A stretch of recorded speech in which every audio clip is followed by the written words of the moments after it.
बिस्मिल्लाहिर्रहमानिर्रहीम। अस्सलाम वालेकुम एवरीवन। उम्मीद है कि आप सब खैरियत से होंगे। आज की वीडियो का टॉपिक है पिग्मेलियन। ये एक प्ले है जो जॉर्ज बर्नार्ड शॉ ने लिखा है। आज की इस वीडियो में हमने जॉर्ज बर्नार्ड शॉ की बायोग्राफी देखनी है। इस पिग्मेलियन प्ले के की पॉइंट्स देखने हैं, theme, summary, critical analysis, character list और आखिर में मैं आपको बताऊंगी कि पिग्मेलियन से रिलेटेड एग्जाम में कौन से क्वेश्चन पूछे जा सकते हैं। पर आज की इस वीडियो की तरफ जाने से पहले मैं बता दूं कि जो भी नोट्स मैं आपको स्क्रीन पे दिखाऊंगी वो आपको वीडियो के डिस्क्रिप्शन बॉक्स में मिल जाएगा। इसके अलावा मेरी वेबसाइट के ऊपर से भी आपको इसका PDF मिल जाएगा। स्टार्ट करते हैं जॉर्ज बर्नार्ड शॉ से, जिनको बर्नार्ड शॉ भी कहते हैं। ये एक आयरिश प्ले राइटर हैं, प्ले लिखा करते थे, क्रिटिक हैं, पोलेमिस्टिक हैं। पोलेमिस्टिक लोग वो होते हैं जो पॉलिटिकल डिबेट के अंदर कंट्रोवर्सीज रखते हैं। इसके अलावा पॉलिटिकल एक्टिविस्ट हैं और वेस्टर्न थिएटर के अंदर इनका बहुत ज़्यादा इन्फ्लुएंस है।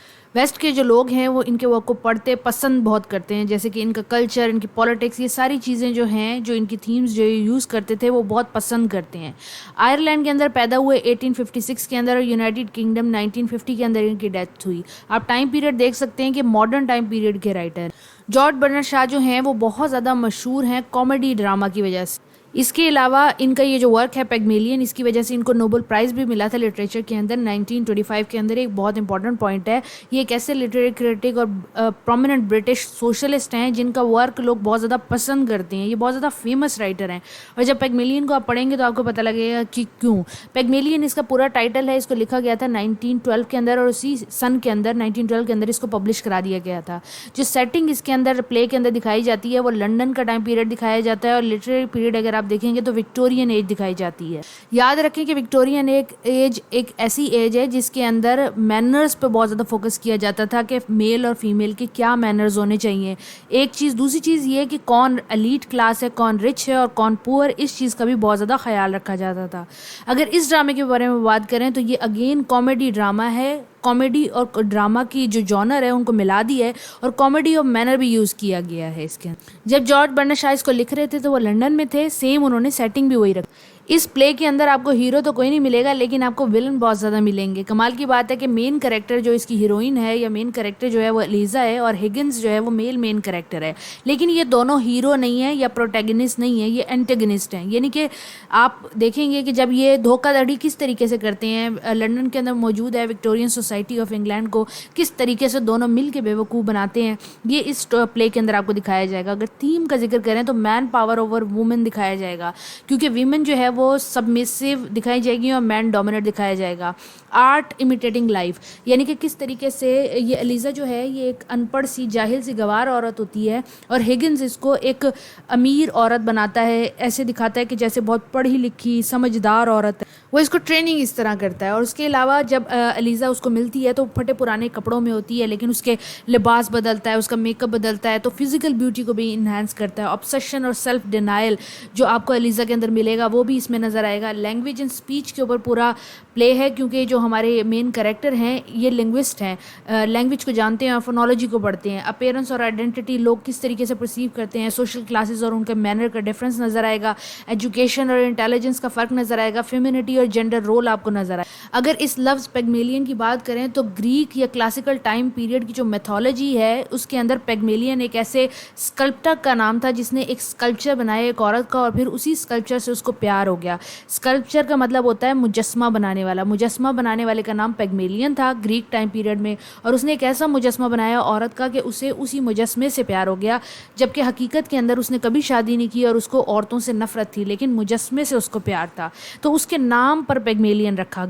जीबी शाह का क्या मकसद था इस प्ले को बनाने का, ये लिखने का, पिग्मेलियन उन्होंने क्यों बनाया? उन्होंने ऑडियंस को टीच करना था। उन्होंने बताना था कि जीबी शाह बताना चाहते थे कि किस तरीके से लैंग्वेज, अपीयरेंस और अपेयर ब्यूटी लोगों को क्लास डिफरेंस दिखाती है, कि जो अमीर है उसका लिबास, उसकी ज़बान, उसका चलना फिरना, उसके मैनर्स मुख्तलिफ होते हैं गरीबों से, और ये फ़र्क किस तरह वाज़े तौर पे नज़र आता है।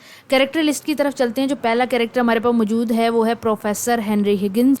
ये एक 40 साल का इंसान है, लेकिन ये बैचलर है, इसने कभी शादी नहीं की, फोनेटिक्स का स्पेशलिस्ट है। इसको फोनेटिक्स के बारे में बहुत चीज़ें पता है, इतना पता है कि लोगों के डायलेक्ट, एक्सेंट और फोनेटिक्स को सुनने के बाद बता देता है कि ये कहाँ पैदा हुए थे, उसके बाद कहाँ मूव कर गए, लोगों के ओरिजिन जान जाता। दिखने में भी अच्छा खासा है और ये मेन कैरेक्टर है इस स्टोरी का। उसके बाद एलिजा डोलिटल आती है। एलिजा जो है वो एक अनएजुकेटेड, एक जाहिल गवार औरत है जो फूल बेचती है, उसकी कोई एजुकेशन नहीं है, उसकी कोई इज्जत नहीं है। लेकिन जब हिगिंस उसको ट्रेन करता है एक डचेस बनने में, एक विक्टोरियन लेडी बनने में, एक प्रॉपर एलीट क्लास की लेडी बनने में, तो वो बहुत निखर के सामने आती है। ये कुल 20 साल छोटी है हिगिंस। इसके बाद इसका बाप है, उसका नाम है अल्फ्रेड डुलिटल। ये एलिजा का बाप है जो कि शराबी है और एलिजा को 5 पाउंड के एवज बेच जाता है डॉक्टर को। इसको कोई फिक्र नहीं है, प्ले के एंड के अंदर ही अमीर हो जाता है। इसके अलावा कर्नल पिकिंग है। कर्नल पिकिंग भी एक लिंग्विस्ट है। इसके अलावा इसको संस्कृत बोलनी आती है, इंडिया से आया हुआ है और लिंग्विस्टिक्स के अंदर इसने मास्टर्स किया हुआ है। एलिजा के साथ ये सारे प्ले के अंदर अच्छा बिहेवियर रखता है, एलिजा को सिखाता है कि किस तरीके से वो एक बेहतरीन खातून बन सकती है। उसकी स्पीच पे ये वर्क करता है और एलिजा आखिर में इसका शुक्रिया अदा करती है। इसके अलावा मिसेस हैगिन है जो हमारे हेनरी हैगिन की अम्मी हैं। ये अच्छी हैं और एलीट क्लास की एक एलीट लेडी हैं। इनकी फ्रेंड है मिसेस हिल, जिनको ये पार्टी पे बुलाती हैं, अपनी दावत पे बुलाती हैं और एलिजा को इनसे इंट्रोड्यूस कराती है। इनकी एक और बेटी है जिसका नाम क्लैरा है। वो भी मॉडर्न है और वो परफेक्ट विक्टोरियन वुमेन है एलीट क्लास की, जो कि जवानी में मौजूद है। इसके बाद इसी का भाई है फ्रेडी, जिसको एलिजा से मोहब्बत हो जाती है। एलिजा को लव लेटर भी लिखता है और एलिजा से शादी का ख्वाहिशमंद भी होता है, लेकिन आखिर में नहीं बताया जाता कि एलिजा इससे शादी करती है कि नहीं करती है। फनी भी होता है। इसके अलावा घर के अंदर एक नौकरानी मौजूद है जिसका नाम है मिसेस पेयर्स। ये एलिजा से बहुत अच्छा रवैया रखती हैं, एलिजा का बहुत ख्याल रखती हैं और ये हिगिंस को बार बार समझाती हैं कि तुम भी एलिजा का ख्याल रखा करो, तुम उसके इमोशंस का ख्याल रखा करो। ये सारे वो मेजर कैरेक्टर थे जो आपको समरी में सुनाई देंगे। अब समरी की तरफ चलते हैं और इसका क्रिटिकल एनालिसिस करते हैं। रात का वक्त दिखाया जाता है, रात को बारिश हो रही है। कॉन्वेंट गार्डन एक जगह है लंदन के अंदर, वहाँ पे सारा क्राउड मौजूद है। किधर? एक चर्च के शेल्टर के अंदर। जब बहुत तेज़ बारिश हो रही होती है तो लोग शेल्टर ढूंढ रहे होते हैं। ऑब्वियसली उनके पास छतरियाँ नहीं है, अब वो शेल्टर ढूंढ रहे हैं कि किसी तरीके से बारिश से बचें। तो जिस तरह मस्जिद खुली होती है इसी तरह चर्च भी खुला होता है। वो चर्च के सहन के अंदर दाखिल हो जाते हैं ताकि उन्हें शेल्टर मिल सके। जगह कौन सी है, सेटिंग कौन सी है? Convent garden in London. अब सारे जितने भी लोग हैं वो सारे इस पोर्शो के नीचे आके, छत के नीचे आके जमा हो जाते हैं। अब कौन कौन लोग मुझे, एक वेल्दी औरत मौजूद है जिसका नाम मिसेस हिल है। मिसेस हिल जो है वो अपनी बेटी क्लैरा के साथ टैक्सी का वेट कर रही हैं और अपने बेटे फ्रेडी को उन्होंने भेजा हुआ है कि जाओ तुम टैक्सी लेके आओ। फ्रेडी वापस आता है, कहता है अम्मी मुझे तो टैक्सी नहीं मिली, जिसमें बहन और माँ उसको दोबारा कहते हैं कि जाओ दोबारा देखो और जब तक टैक्सी न मिले वापस ना आना। ये लोग टैक्सी देखने के लिए जा रहे होते हैं कि वहीं बारिश में एक लड़की फूल बेच रही होती है, जाहिल गवार गंदे कपड़ों में, बिल्कुल ऐसे लगते जैसे स्लम से आई हुई है। अब वो लड़की फूल बेच रही है, किसको बेच रही है? डॉक्टर कर्नल पिकिंग को बेच रही है। कर्नल पिकिंग उसको पैसे देता है और फूल खरीदता है उससे। इतनी देर के अंदर एक बंदा आके एलिजा से कहता है कि तुम्हें पता है एक बंदा डायरी के अंदर तुम्हारे बारे में बातें लिख रहा है। वो बहुत घबरा जाती है, वो समझती है कि शायद ये कोई पुलिस वाला है जो उसको पकड़ने के लिए आया हुआ है। इतनी देर के अंदर ये जो हेनरी हिगिंस हमारा मेन कैरेक्टर है सामने आता है और लोगों से कहता है कि मैं आपको ये बता सकता हूँ कि आप कहाँ कहाँ से आए हैं, आप बस मुझसे बात करें मैं आपको बताता हूँ। ये सबको बताता है कि तुम कहाँ से आए हो, तुम कहाँ से आए हो। ये बात एलिजा जब देखती है तो उसे पूरा यकीन हो जाता है कि ये तो पुलिस वाला है, सबकी इन्वेस्टिगेशन कर रहा है और वो अपनी तारीफें करने लग जाती है कि मैं तो नेक इंसान हूँ, मैं तो अच्छी इंसान हूँ। घबरा जाती है क्योंकि वो अनएजुकेटेड है, उसे लगता है कि उसने कोई क्राइम किया हुआ है, तो वो उसको पुलिसमैन समझ रही होती है। लेकिन जो मिस्टर पिकिंग्स हैं वो हिगिन की जब ये चीज़ देखते हैं तो वो बहुत ज़्यादा हैरान होते हैं। मिस्टर पिकिंग्स जो हैं वो हिगिन से कहते हैं कि आप कैसे बता देते हैं लोगों को कि वो कहाँ से आए हुए हैं, उनकी बर्थ और उनकी बिलोंगिंग्स आपको कैसे पता लगती है? जिस पे हिगिन उसको बताता है कि मिस्टर पिकिंग मैं फोनेटिक्स जानता हूँ और जो कोई जिस एक्सेंट और डायलेक्ट में बात करता है मुझे पता लग जाता है कि ये किधर से है। जैसे कि हमारे एक्सेंट से पता लग जाता है कि हम पाकिस्तानी हैं, अमेरिकन के अमेरिकन से पता लगता है, ब्रिटिश के ब्रिटिश से, तो इसी तरह वो बता देते थे। मिस्टर पिकिंग्स ये जान के बहुत ज़्यादा खुश होते हैं और कहते हैं कि हाथ मिलाएं, मैं भी एक लिंग्विस्ट हूँ। जब ये दोनों अपने आप को मुतारिफ करा लेते हैं, मिस्टर पिकिंग और हिगिंस अपने वर्क के बारे में बताते हैं, तो मिस्टर पिकिंग को बताते हैं कि ये जो एलिजा है, ये जो फूल बेच रही है, आपको इसके बात करने के अंदाज से मैं बता दूं कि ये बिल्कुल एक स्लम से आई हुई है, बहुत गरीब लड़की है, लेकिन अगर मैं इसके ऊपर 3 महीने सिर्फ काम करूं तो मैं इसको एक नोबल लेडी बना दूंगा, इसको एलीट क्लास की लेडी बना दूंगा। जिस पे हिगिंस और पिकिंग मुस्तकिल बात करते रहते हैं, आपस में एक दूसरे को एक वर्क बता रहे होते हैं। उसके बाद वो डिसाइड करते हैं कि चले हम मिलके क्यों ना डिनर साथ करें। इतनी देर में बारिश भी रुक जाती है। क्लैरा और जो उसकी बेटी है, क्लैरा और जो मदर है वो बस में चली जाती हैं। फ्रेडी टैक्सी लेकर वापस आता है तो कोई भी उसकी फैमिली मौजूद नहीं होती, जिसमें जो फ्लावर गर्ल एलिजा है वो टैक्सी में बैठ के चली जाती है और हिगिंस भी है अपने पिकिंग के साथ डिनर करने के लिए चला जाता है। फिर अगली सुबह का टाइम पीरियड दिखाया जाता है। अगली सुबह मिस्टर हिगिंस जो है अपनी लेबॉर्ट्री में यानी कि अपने वर्क सेंटर के अंदर बैठे हुए हैं और वो मिस्टर पिकरिंग को अपना वर्क दिखा रहे हैं, अपने इंस्ट्रूमेंट दिखा रहे हैं, अपने टूल्स दिखा रहे हैं जो वो लिंग्विस्टिक्स के अंदर या फोनोलॉजी के अंदर स्पीच के अंदर यूज़ करते हैं कि अलीज़ा आती है। अलीज़ा उनसे मिलने के लिए आई है और हिगिंस को ऑफ़र करने आई है कि उसको स्पीकिंग लेसन्स दें ताकि अलीज़ा अपने आप को बेहतर कर सके और एक बेहतर जॉब हासिल करे। जिस पर मिस्टर हिगिंस जो है वो कहते हैं, अव्वल तो तुम मेरी फ़ीस अफोर्ड नहीं कर सकती, लेकिन अगर तुम अफोर्ड कर भी लो तो तुम सीखने के काबिल नहीं। जिस पे वो उसको रद्द कर देते हैं। लेकिन मिस्टर पिकरिंग जो है वो मिस्टर हिगिंस से कहते हैं कि अगर तुम अलीज़ा को 6 महीने के अंदर एम्बेसडर गार्डन पार्टी के लिए एक एलीट डचिस की तरह या एलीट लेडी की तरह तैयार कर दो तो मैं तुमसे बेट लगाता हूँ कि इसके जितने भी लेसन्स के पैसे बनते हैं वो मैं पे करूँ। हिगिंस इस आइडिया को एज अ चैलेंज एक्सेप्ट कर लेता है और हाउस कीपर जो मिसेस पेरिस हैं उनको कहते हैं कि जाओ अलीज़ा के कपड़े बदलो, इसको धुलाओ, इसको बेहतरीन बनाओ, इसको अच्छा बनाओ। जिस पे अलीज़ा कहती है कि मैं तुम्हारी इस बेड के अंदर तुम्हारे साथ शामिल नहीं होंगी। मिसेस पेरिस जो हैं वो हिगिंस से कहते हैं कि अलीज़ा की फीलिंग का ख्याल करो, तुम उसको इतना नीचा क्यों दिखा रहे हो। लेकिन हिगिंस को अलीज़ा की कोई फिक्र नहीं होती, कोई उसकी फीलिंग्स की फिक्र नहीं होती। वो अपनी बेड पे फोकस कर रहा होता है कि 6 महीने के अंदर मैं इसके स्पीकिंग स्किल्स कैसे बेहतर कर सकूँ। इतनी देर में मिसेस पेरिसिंग जो हैं वो अलीज़ा को साथ अपने पास ले जाती हैं कि उसे समझाएं बुझाएं। इतनी देर के अंदर एक और कैरेक्टर की एंट्री होती है और वो अलीज़ा का बाप होता है। इनका नाम है अल्फ्रेड डूलिटल। ये जैसे आते हैं वो कहते हैं मैंने अपनी बेटी को महीनों से नहीं देखा हुआ और टैक्सी ड्राइवर ने मुझे बताया कि वो उसे इस घर के अंदर छोड़ के गया है, यानी कि उसका अलीज़ा से कोई खासा ताल्लुक नहीं हो। तो हिगिंस उससे पूछता है कि क्या तुम अपनी बेटी को लेने के लिए आए हो। जिस पे अल्फ्रेड कहता है नहीं, मैं उसे लेने के लिए नहीं आया, अगर तुम मुझे उसके एवज पैसे दे दो तो तुम उसे रख सकते हो।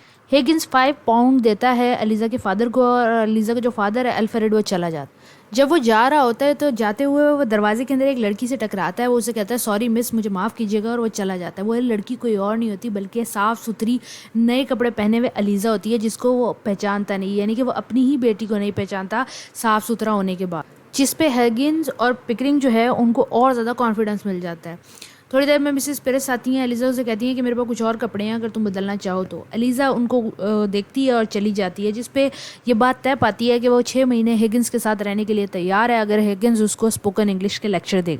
कुछ महीने गुजर जाते हैं। जो हेनरी हिगिंस है वो अपनी माँ के पास जाता है और अपनी माँ से कहता है कि आप की एक पार्टी होने वाली है, मैं चाहता हूँ कि उसमें मेरी एक फ्रेंड भी आए, यानी कि अलीज़ा भी आए। वो अपने सारे एक्सपेरिमेंट के बारे में मिसेस हिगिन को बताता है। मिसेस हिगिन पहले तो मना करती हैं, लेकिन वो कहती हैं चलो ठीक है, तुम अलीज़ा को ले आना। इसके अलावा उनके थोड़ा टाइम गुजरता है तो उनकी दोस्त वगैरह आ जाती हैं। ये वही मिसेस हिल्स होती हैं जो बारिश के अंदर अपनी बेटी क्लैरा के साथ और फ्रेडी के साथ वेट कर रही होती हैं। मिसेस हिल्स भी पार्टी के अंदर मौजूद होती हैं। मिसेस हैगन भी मौजूद होती हैं और मिस्टर हैगन जो हैं उन्होंने कहा हुआ है अपनी माँ से कि आप मुझे बताना कि अलीज़ा ने पार्टी के अंदर कैसा परफॉर्म किया। जब ये लोग आपस में मिलते हैं तो एक दूसरे को नहीं पहचान पाते कि ये उस दिन बारिश में चर्च के पोर्च में इकट्ठे खड़े हुए थे। ना फ्रेडी को याद होता है, ना क्लैरा को याद होता है, ना मिसेस हिल्स को याद होता है। मिसेस हिल जो हैं वो अलीज़ा को जब बात करते हुए देखती हैं तो वो कहती हैं कि इसके बात करने में अजीब अंदाज़ है। जिस पर क्लैरा कहती है कि अजीब अंदाज़ कुछ भी नहीं होता, टाइम पीरियड बदल रहा है, अलीज़ा की स्पीच जो है बस वो न्यू है, ख़राब तो नहीं है। जिस पर एडी जो है वो बहुत ज़्यादा अलीज़ा से बहुत ज़्यादा मुतासिर हो रहा होता है, उसको पसंद कर रहा होता है और वो उससे मिलना पसंद भी करेगा। जब पार्टी ख़त्म होती है तो मिसेस जो हिगिंस हैं उनसे उनका बेटा हेनरी हिगिन पूछता है कि अम्मी इसने किस तरीके से परफॉर्म किया। तो इसकी माँ कहती है कि अलीज़ा की कोई होप नहीं है, तुम उसे डॉल की तरह ट्रीट कर रहे हो, लेकिन वो एक लेडी की तरह एक्ट नहीं कर पा रही। जिसमें मिस्टर पिकरिंग कहती हैं कि आप अलीज़ा की फ़िक्र ना करें, हम इस चीज़ का ख्याल रखेंगे। लेकिन मिसेस हिगिंस अपने बेटे को मना करती हैं कि अलीज़ा की फीलिंग्स के साथ मत खुले हो, जब एक्सपेरिमेंट ख़त्म हो जाएगा तो अलीज़ा किस तरह की ज़िंदगी गुजारेगी। अगर वो एक लेडी बन भी जाती है तो वो क्या स्लम्स के अंदर एक लेडी की तरह रहेगी या फिर उसे कोई अच्छी चीज़ मिल जाएगी और वो स्लम्स की लाइफ हमेशा के लिए छोड़ जाएगी। तो मिसेस हिगिंस जो है वो अपने बेटे को मना करती हैं, लेकिन मिस्टर हिगिन जो है उनका बेटा जो है वो बिल्कुल बेफिक्र है। वो कहता है कुछ भी नहीं होता और इस तरह शो करता है कि जैसे अलीज़ा उसका एक एक्सपेरिमेंट है। काफ़ी महीने गुजर जाते हैं। गार्डन पार्टी आती है, उसके बाद डिनर पार्टी आती है जिसमें अलीज़ा जो है वो एक वेल्दी लेडी की तरह एक्ट करती है और वो उसमें सक्सेसफुल रहती है। जिस पे हिगिंस जो है वो बहुत ज़्यादा खुश होता है कि उसका एक्सपेरिमेंट जो है वो कामयाब रहा है और वो सक्सेसफुल रहा है अलीज़ा को एक लेडी बनाने में, और वो ये बेट जीत गया है। वो पिकरिंग को बताता है और वो साथ ये भी बताता है कि कितना मुश्किल था उसके लिए अलीज़ा को बर्दाश्त करना। अलीज़ा 6 महीने से उसके साथ रह रही है, जिस पे वो बहुत ज़्यादा तंग होता है।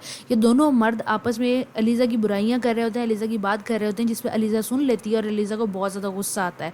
जब हिगिंस स्टेयर से उतर के नीचे आता है तो अलीज़ा बहुत ज़्यादा गुस्से में होती है। वो उठा के इसको जूता मारती है और कहती है तुम सेल्फिश हो, तुम इनकंसिडरेट हो, तुम्हें तमीज़ नहीं है, तुम्हें मेरी फीलिंग्स की बिल्कुल फिक्र नहीं। हिगिंस जिस पे उसको कहता है कि तुम तो अनग्रेटफुल हो, तुम्हें तमीज़ नहीं है, मैंने तो तुम्हें बेहतर बनाया, बजाय इसके कि तुम मेरा शुक्रिया अदा करो, बजाय इसके कि तुम मेरे शुक्रमंद हो, तुम इस तरह एक्ट कर रही हो।